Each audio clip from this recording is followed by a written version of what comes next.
Sobat Indak, ketemu lagi dengan saya Efta di Indak Podcast, Jejak Industri dan Perdagangan.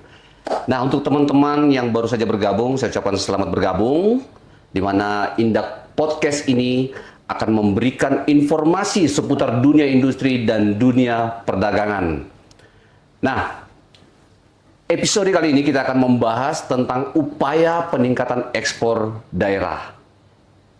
Nah, kalau sebelumnya, episode sebelumnya kita sudah membahas dari sisi hulu, dari proses upaya peningkatan ekonomi daerah terkait pemberdayaan pelakunya. Nah, saat ini kita akan membahas dari sisi hilirnya, yaitu terkait upaya peningkatan ekspor, di mana dari sisi ini Dinas Perindustrian dan Perdagangan akan mendorong daya saing pelaku usaha, pelaku industri untuk menembus pasar global. Nah, untuk membahas semuanya secara tuntas hari ini telah hadir bersama saya di sini Bapak Fajar Setiawan SEMM. Beliau adalah Kepala Bidang Perdagangan Luar Negeri Dinas Perindustrian dan Perdagangan Provinsi Sulawesi Tengah. Halo, selamat. Apa kabar Pak Kabid? Apa kabar? Kabar baik tentunya. Selamat pagi, siang, atau malam dimanapun sobat podcast Indak Podcast, berada. Ya. Oke, Pak Kabid, sebelum kita bicara masalah seperti apa untuk meningkatkan ekspor peningkatan ekspor, upaya peningkatan ekspor dari pemerintah daerah yang dalam hal ini adalah Dinas Perindustrian dan Perdagangan Provinsi Sulawesi Tengah. Nah, sebenarnya kita ingin tahu dulu apa sih sebenarnya tugas dan fungsi dari bidang perdagangan luar negeri itu. Ya, terima kasih Bung Efta, pemirsa Sobat Indak Podcast. Jadi di Dinas Perindustrian dan Perdagangan Provinsi Sulawesi Tengah kita ketahui bersama punya 4 bidang dan 3 UPT. Nah, kami di bidang perdagangan luar negeri, sebenarnya apa sih tugas dan fungsi kami gitu di Dinas Perindustrian dan Perdagangan Provinsi Sulawesi Tengah, khususnya bidang perdagangan luar negeri ini. Nah, tentunya kalau kita melihat apa tugas dan fungsi kita ini adalah kita melakukan perumusan kebijakan maupun peraturan maupun koordinasi, melakukan bimbingan BIMTEK, kemudian kita juga melakukan pemantauan dan evaluasi terkait apa? Nah, tentunya terkait beberapa hal. Yang pertama adalah terkait ekspor-impor. Ekspor di Sulawesi Tengah, kita bisa mengatur di situ, tugas kami mengawal itu semua. Kemudian kita melakukan promosi perdagangan, kemudian kita juga melakukan kegiatan pengembangan ekspor daerah dan peningkatan citra produk dari hasil-hasil yang ada di Sulawesi Tengah. Jadi ini tugas-tugas kami adalah meramu ini semua dalam suatu bentuk kegiatan melalui beberapa tahapan tadi. Oke, jadi kalau bisa saya sebutkan bahwa garis besarnya ini adalah bagaimana produk-produk yang ada dalam negeri ini bisa sekali ke go internasional ya. Oke. Sekarang kita bicara masalah ekspor, Pak. Pak Kabid. Sebenarnya apa saja yang dilakukan oleh bidang perdagangan luar negeri ini untuk meningkatkan ekspor di daerah itu? Ya. Jadi kalau kita lihat tadi yang telah saya sampaikan di awal bahwa tugas-tugas dari dari bidang perdagangan luar negeri ini, maka melalui tugas yang telah diberikan kepada kami, kita melakukan berbagai upaya. Melalui berbagai upaya, pertama kita melakukan pengembangan. Tentunya kita harus mengembangkan ekspor kita, baik jenisnya, produknya apa saja, itu kita harus kembangkan. Kemudian kita harus tingkatkan juga. Selain kita kembangkan, jangan hanya tumbuh ke samping. Seperti kita harus tumbuh juga ke atas. Jadi kita mengembangkan dan meningkatkan. Kemudian kita juga harus mencari peluang-peluang pasar. Informasinya baik pasar tradisional, istilahnya pasar tradisional yang sudah biasa kita ekspor. Kemudian ada yang non-tradisional. Tentunya kita juga harus mencari peluang-peluang pasar di daerah atau luar negeri yang belum pernah kita kunjungi, belum pernah kita ekspor ke sana. Itu kita harus mencari informasi-informasinya. Kemudian tentu kita juga harus melakukan kegiatan koordinasi antara stakeholder, kemudian kita melakukan promosi-promosi di berbagai kegiatan, berbagai pameran maupun misi dagang. Ya, oke, Pak Kabit, ini kan kalau bicara ekspor ini berarti bukan hanya tanggung jawab tadi itu seperti Bapak sebutkan tadi bahwa ekspor ini bukan hanya tanggung jawab dari dinas. Betul ya. sekali. Jadi ada juga beberapa stakeholder yang tentunya ini berkaitan dengan ekspor. Nah, bagaimana kira-kira Bapak bisa mewujudkan upaya peningkatan ekspor dengan beragam atau berbagai macam dari stakeholder-stakeholder yang ada? Ya, jadi memang kalau kita berbicara soal promosi, kita berbicara terkait ekspor ini, kita tidak bisa berjalan sendiri. Karena Dinas Perdagangan, khususnya bidang perdagangan luar negeri, kita harus bekerja sama dengan berbagai stakeholder. Baik itu yang mempunyai barang, nah yang mempunyai produk. Ini pihak swasta maupun pihak pemerintah. Kita hanya berdagang nih ceritanya. Apa yang kita jual? Tentu produk-produk daerah.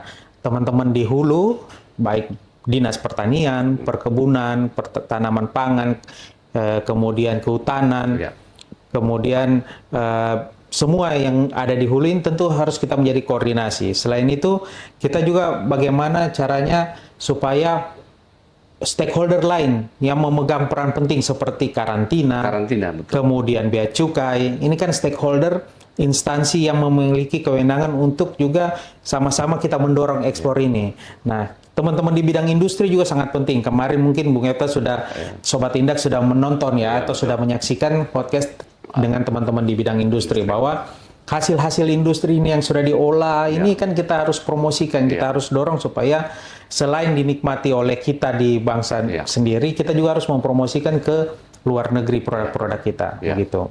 Jadi kita stakeholder yang ada ini kita harus bekerja sama, kita harus jalan bersama-sama untuk intinya adalah koordinasi. Jadi saya potong Pak Kabit. Jadi berarti sejauh ini terjalin hubungan baik ya antara dinas perindustrian ini dengan stakeholder yang ada. Jadi, kami berusaha mencoba membangun hubungan baik ini dengan berbagai cara. Salah satunya mungkin kita biasa saja ngopi bareng gitu.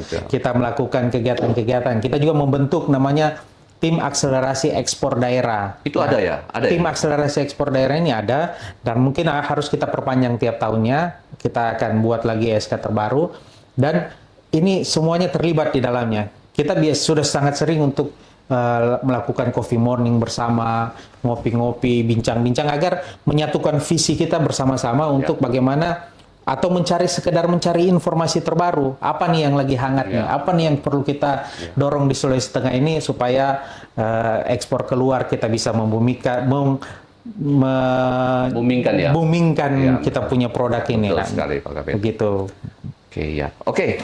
Selanjutnya Pak Kabit, kalau kita tahu saat ini kan ada beberapa atau banyak yang menawarkan jasa untuk jasa edukasi tentang pendampingan ekspor. Nah, tentunya di balik semua itu peserta atau pelaku usaha harus mengeluarkan budget. Betul. Nah, apa sebenarnya dari sisi Indak ini, apa upaya pendampingan itu juga bagi pelaku usaha itu membutuhkan budget? Betul. Nah, ini supaya teman-teman Indak Podcast ini bisa tahu ya. Jadi ini Indak Podcast dalam hal pendampingan untuk pelaku ekspor itu seperti apa? Silakan Pak Kabit. Ya, jadi memang kita sudah banyak berseliweran di media sosial. Misalnya kita lihat ada istilahnya ini tenaga-tenaga maupun kelompok atau organisasi yang bisa menyediakan fasilitas untuk memfasilitasi mereka, mendorong mereka atau memberikan pengetahuan terkait ekspor misalnya. Nah, tentu ini tidak ada masalah, silakan saja. Tapi biasanya pelaku usaha kita ini berbayar kepada mereka. Nah, kami di Dinas Perindustrian dan Perdagangan Provinsi Sulawesi Tengah melalui bidang perdagangan luar negeri kita juga ingin supaya kita menyediakan suatu fasilitas yang bisa membumikan ekspor. Artinya semua kalangan, baik itu mahasiswa, baik itu pelaku usaha yang sudah existing, atau para eksportir malah yang sudah ekspor, mereka ingin cari informasi, mereka butuh terkait bimbingan teknis tadi. Ya. Nah, kita kembali tadi ke bahwa tugas dan fungsi kita ada di pemerintah ini, tentu melakukan tugas kita itu bimbingan teknis tadi ini. Nah, kita membangun suatu Ada layanan berarti ya? layanan, Ada ya layanan, betul. Jadi kita membangun satu layanan di pemerintah daerah melalui Dinas Perindak ini, kita membangun klinik ekspor Sulawesi Tengah. Oh, klinik ekspor sudah ada ya? Ya, klinik ekspor sudah ada, betul sekali Bung Efta. Oh, Jadi kita bekerja sama juga tadi, tetap membangun kerjasama dengan berbagai stakeholder untuk memberikan informasi-informasi, memberikan terkait beberapa hal yang kira-kira dibutuhkan bagi masyarakat luas untuk mengetahui terkait ekspor ini. Nah, ini menarik. Klinik ekspor ini menarik ini, jadi saya juga baru dengar ini. Ternyata klinik ekspor ini kalau layaknya rumah sakit, kemudian ada layanan-layanan klinik-klinik yang lainnya, itu ada yang namanya dokter, ada perawat. Nah, kalau di klinik ekspor itu sendiri seperti apa? Jadi memang kita membangun klinik ekspor, kita adopsi dari kesehatan. Kalau di kesehatan ini kan mereka punya layanan tadi seperti punya dokternya, punya perawatnya, Kita juga membina teman-teman kita di perdagangan luar negeri, di teman-teman di Dinas Perindak, aparat kita latih supaya mereka ini bisa menjadi dokter, bisa menjadi perawat lah istilahnya. Artinya mereka bisa memberikan yang tadinya ekspor kita ini kurang sehat atau pelaku ekspor kita ini yang masih belum tumbuh. Nah, mereka kita berikan pelatihan aparat. Itu gratis. Ini aparat dulu. Aparatnya kita latih, kemudian jadi dokter dong. Jadi dokter ya. Kalau sudah jadi dokter, sudah jadi perawat, tanda petik mereka bisa melayani pasien. Nah, siapa nih pasiennya? Bisa saja pelaku usaha yang sudah existing ekspor tadi, bisa saja yang pelaku usaha biasa yang masih jualan lokal, atau bahkan yang belum ada usaha sama sekali, mereka mencari peluang. Berusaha, tapi mereka punya kemauan. Biasanya ini dari kalangan mahasiswa nih, Bung Efta. Biasanya anak-anak muda ini mereka pingin punya usaha, pingin tahu gitu. Nah, mereka datang ke sini, ke klinik ekspor. Mereka diberikanlah pengetahuan terkait bagaimana cara melakukan ekspor, prosedurnya seperti apa. Termasuk SKA ya, Pak Kabid. Itu betul SKA. sekali. Jadi SKA ini kalau sudah ekspor. Kalau sudah ekspor, kita di Perindak ini juga sekaligus IPSKA, Instansi Penerbit Surat Keterangan Asal. SK ini dibutuhkan nih bagi eksporter. Jadi kalau kita berikan surat keterangan asal, benar bahwa barang ini adalah dari Indonesia, memanfaatkan perjanjian perdagangan kita dengan negara tujuan ekspor, maka bisa saja berdasarkan perjanjian perdagangan ini, mereka masuk ke negara tujuan itu 0% biaya masuk. Biaya masuknya ya? Jadi biasanya misalnya 30% dia harus bayar misalnya tanpa menggunakan SKA. Dia menggunakan SKA, dia bisa kena biaya 0% karena perjanjian perdagangan kita dengan negara tujuan ini. Nah, kalau dia masuk dengan 0%, tentu daya saing barangnya akan lebih baik dibandingkan tidak menggunakan. Bayangkan kalau kita misalnya nilai ekspor kita 1 miliar saja, 30% masuk, berarti dia harus ada biaya masuk ke negara tujuan 300 juta. 300 juta ya. Nah, kalau dengan menggunakan SK, 300 juta ini hilang nih. Jadi barang kita jual di negara tujuan itu hanya 1 miliar saja untuk ke negara. Jadi harganya turun dong. Tapi kalau tanpa menggunakan SK, dia harus jual barang ini 1,3 miliar. Jadi daya saingnya akan kalah dengan negara-negara tetangga, misalnya atau negara lain yang menggunakan SKA masing-masing atau Certificate of Origin mereka. Oke. Kita kembali lagi ini Pak Kabid. Tadi terkait dengan klinik ekspor. Nah, berarti dokter dan perawatnya tadi ini melayani pasien artinya dalam hal ini calon eksportir ataupun eksportir yang sudah jalan. Itu gratis. Nah, inilah fungsi pemerintah dong. Jadi layanan kami, tugas kami karena kita semua pegawai ASN yang ada di aparat istilahnya yang sudah ada, kita sudah punya gaji, ini bentuk tanggung jawab kita memberikan ini dan kita berikan layanan dalam bentuk gratis.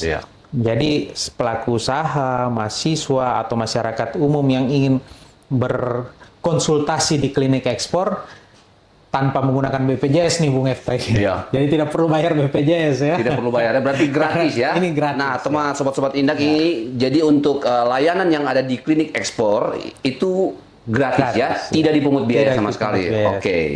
Ya. Nah, kita lanjut ini Pak Kabit. Ya. Artinya kalau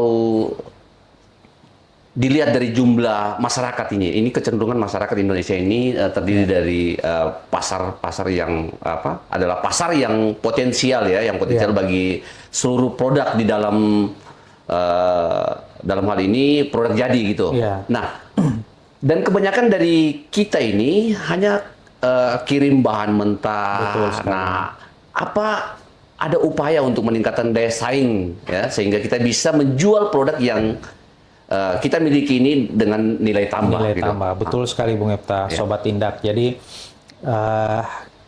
itulah fungsi industri tadi yang kemarin mungkin. Jadi kalau kita ingin melakukan mengekspor barang atau menjual sesuatu, tentu harus ada olahan. Iya. Nah, sebenarnya bagi perdagangan ini tidak masalah. Iya. Apakah dia mau ekspor dalam bentuk bahan mentah, Iya. setengah jadi atau mau barang jadi. Kita beri contoh awal di beberapa waktu yang lampau, mungkin sudah agak lama, kita ingat kita ekspor dulu tanah air, istilahnya nih bahan tambang. Kita ekspor tanah air, tanah masih mentah kita ekspor keluar. Ini ya tumbuh ekspor, tetapi industri tidak tumbuh.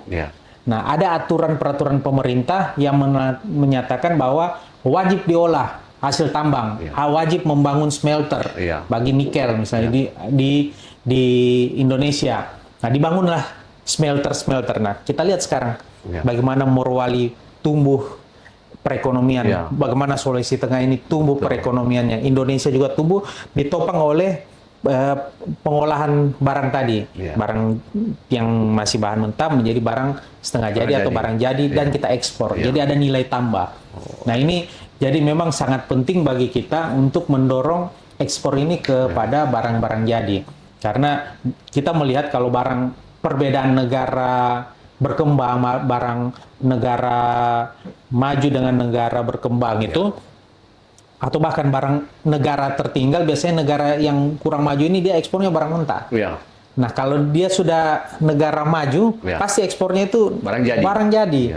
Nah, kita kan maunya ke sana ya. Kita mau jadi barang negara ini negara maju. Maka kita mendorong ekspor yang ada juga adalah ekspor barang-barang jadi. Nah, ini sudah ke arah sana semua kita nih. Barang tambang sudah. Produk hutan, rotan. Coba kita kasih contoh rotan. Rotan ini dulu kita bisa ekspor. Barang mentah kita ekspor. Kemudian ada aturan untuk harus setengah jadi. Minimal setengah jadi. Minimal setengah jadi. Nah, aturan terbaru sekarang, bahkan setengah jadi kita nggak boleh ekspor. Sekarang ya? Sekarang ini harus barang jadi. Jadi, barang setengah jadi pun kita larang ekspor.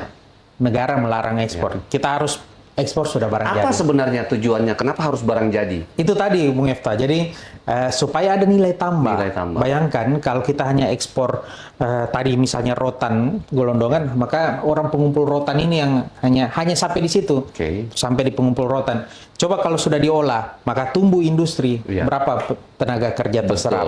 Berapa nilai ekonomi yang berputar? Harga jual dari barang itu kemudian juga, harga jual itu tadi, Bung Efta. Jadi ada contoh juga kelapa kemarin, sangat menarik kelapa. Sekarang kita ini ekspor kelapa utuh. Kelapa utuh itu ekspor ke luar negeri. Nah, ini kita ekspor nilainya dengan kita coba bandingkan tonase kirim yang taruhlah tahun 2023 kemarin, data yang ada, dia kurang lebih kita ekspor itu kalau nggak salah 21 juta ton. 21 juta ton. Nilai ekspornya itu kurang lebih 5 juta US dollar. 5 juta US dollar. Nah, ada sementara itu, ada turunan kelapa, VCO, kita ekspornya itu hanya, saya agak lupa, kurang lebih, tadi 21 juta ton butir. Ini dia kirim kalau nggak salah 2 juta ton saja, 2 juta ton. Tapi nilai ekspornya 8 juta US dollar. Jadi dia kirim 2 juta ton, dibandingkan 21 juta ton, nilainya Masih lebih tinggi. masih lebih tinggi Yang yang 2 sudah juta. diolah tadi kan. Iya. Dan bagaimana tenaga kerja Iya. yang terserap di dalamnya. Nilainya saja besar Iya. dengan tonasi yang lebih kecil. Kemudian tumbuh industri dalam Bisa tenaga memberdayakan tenaga kerja ya. Betul, Oke. sekali. Nah, oke, saya selanjutnya Pak Kabit ini. Kalau saya tangkap bahwa bagaimana bidang perdagangan luar negeri ini untuk mendorong ekspor. Ya. Nah, sebenarnya apa? Untuk apa sebenarnya kalau misalnya ekspor itu Ya. bertambah meningkat di daerah apa itu ya? Karena dari sisi pajak tidak ada masuk ke daerah juga kan begitu. Nah, bagaimana itu? Jadi memang kalau biasanya ada orang bilang, ngapain kita mau ekspor, Iya. kita jual di dalam daerah saja. Kemudian tadi itu pajak. Nah, jadi memang untuk pemerintah daerah ini yang mengut pajak bukan Pemda ya, Iya. bukan pemerintah Iya. daerah. Ada tugas lain bea cukai Iya. tadi, kemudian dari pajak. Nah, kita perlu ingat ketika ekspor ini ada, Iya. itu ada namanya nanti pajak ini ada pajak ekspor. Nah, pajak ekspor ini nanti akan ada namanya masuk dalam DBH, dana bagi hasil. Di DBH itu ada dana bagi hasil antara pemerintah pusat dan pemerintah daerah. Oh iya iya. Ya, iya. jadi di pemerintah pusat berapa persen, Iya. kita di Sulawesi Tengah juga dapat berapa persen. Jadi memang ketika ekspor kita akan meningkat, pendapatan negara otomatis Iya, meningkat. betul. Pendapatan daerah juga otomatis juga ikut meningkat Oh, iya, dari iya. melalui dana bagi hasil Jadi tadi itu. berarti walaupun bukan pemerintah daerah ya untuk pajaknya itu Untuk kan? pajak ekspornya ya. Ya. Oke. Kalau oke. retribusi dan lain-lain itu kita yang pungut, Oh, iya. pemerintah daerah yang pungut. Tapi pajak ekspornya itu pemerintah pusat yang pungut. Oh. Tapi kita mendapatkan dana bagi hasil. Ada bagasi. Nah, sekarang yang terakhir ini Pak Kabit, sebenarnya harapannya Pak Kabit ini terkait dengan ekspor ke depannya peningkatan. Ya. Bagaimana? Ini kalau kita mau untuk ekspor ini perlu menghayal terlalu jauh karena kita ingin Sulawesi Tengah ini pertumbuhan ekonominya ini ditopang dari perdagangan juga, sektor perdagangan memberikan kontribusi yang besar. Nah, tentu harapan kita yang pertama ekspor tadi bagaimana bisa bermanfaat bagi daerah Ya. melalui dana bagi hasil. Nah, kita tahu kebanyakan saat ini eksportir kita yang besar-besar nih NIB-nya itu kantor pusatnya di daerah lain. Ya. Taruhlah sebut kita Jakarta Ya. misalnya. Nah, dana bagi hasil tadi yang saya sebutkan itu yang mendapatkan manfaatnya nanti itu berdasarkan NIB-nya. Jadi dia lihat ya pajaknya masuk ke Jakarta misalnya. Sementara kita berharap mereka ini yang beroperasi di Sulawesi Tengah, bangunlah kantor pusatnya di Sulawesi Tengah. Agar NIB beralamatkan Sulawesi Tengah. Jadi yang mendapatkan manfaat dari proses produksi mereka, proses ekonomi mereka itu adalah Sulawesi Tengah. Oke. Indonesia pada umumnya. Itu yang pertama. Jadi perusahaan-perusahaan yang besar ini bisa berkantor pusat di Sulawesi Tengah. Kemudian yang kedua untuk peningkatan ekspor. Harapan kita, mimpi kita yang masih belum harapan untuk kedepannya ini tentu kita menginginkan supaya pelayaran internasional ini ada di Sulawesi Tengah. Kita bisa bayangkan kita saat ini ekspor. Sebentar Pak Kabit, Ya, saya potong dulu. Maksudnya pelayaran internasional untuk ekspor itu untuk ekspor dari Pantoloan Iya. Sulawesi Tengah. selama ini belum ada ya Pak Kabit? Ya kalau hasil tambang oke, mereka punya ini iya. sendiri ya. Tapi kalau produk-produk kita bisa bayangkan kelapa saja misalnya saya beri contoh. Ekspor kelapa itu kalau melalui selama ini dia memakan waktu 20 sampai 45 hari ke Jepang, ke Cina misalnya, ke Cina. 20 sampai 45 hari. Kenapa? Karena dia kumpul dulu di Pantoloan, Ya. kirim ke Surabaya atau Jakarta, kumpul lagi di sana, pindah kontainernya, pindah pelayaran, menunggu lagi di sana, kemudian pelayaran. Nah, sementara kalau kita langsung dari Pantoloan, hanya makan waktu 4-5 hari sudah sampai di Cina. Jadi akan memakan waktu dan biaya. Iya. Kualitas barang juga Kualitas barang tetap terjaga karena waktu yang bayangkan 40 hari Iya. 20 dibandingkan 20 hari Oke, tadi. oke. Berarti lebih sedikit ya untuk kosnya pengiriman ini ya. Kosnya akan lebih sedikit. Jadi Oke. kita bermimpi pelayaran internasional kumpul di Palu barang-barang kita bukan hanya Sulawesi Tengah. Ya. Jadi kita bisa kumpul bukan hanya dari Sulawesi Tengah, dari Kalimantan, Provinsi-provinsi yang Indonesia besar, ya. Timur lainnya. Oke. Apalagi kita pemerintah daerah, pemerintah provinsi Sulawesi Tengah ingin membangun jalan tol ini. Ya. Jadi Teluk Tomini ke Selat Sulawesi ini bisa. Jadi arus barang kita bisa membayangkan arus barang dari Maluku, dari Teluk Tomini, ini bisa masuk langsung ke Pantoloan. Ya. Dan ini bisa kita langsung ekspor melalui alur laut kepulauan Indonesia. Oke, untuk tol itu kita bicara nanti di lain waktu. iya. Nah, oke, Sobat Indak, itulah tadi informasi bincang-bincang kita dengan Pak Kepala Bidang Pak Fajar terkait dengan pengembangan ekspor di daerah. Nah, semoga ini bisa bermanfaat bagi teman-teman yang ingin bergabung atau yang ingin terjun di dunia ekspor. Ya. Itu Anda bisa langsung saja ke Dinas Perindustrian Perdagangan Provinsi Sulawesi Tengah, ya, ada tepatnya di Klinik Ekspor. Itu tidak dipungut biaya, gratis. Tepatnya di Jalan Era Kartini nomor 18 Palu. Nah, Sobat Indak, terima kasih.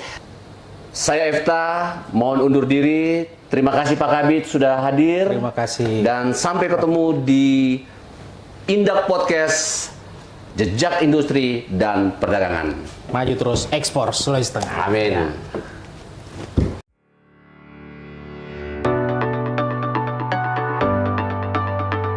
Klinik Ekspor, media sarana interkoneksi kegiatan pelayanan pada bidang perdagangan luar negeri, Dinas Perindustrian dan Perdagangan Provinsi Sulawesi Tengah.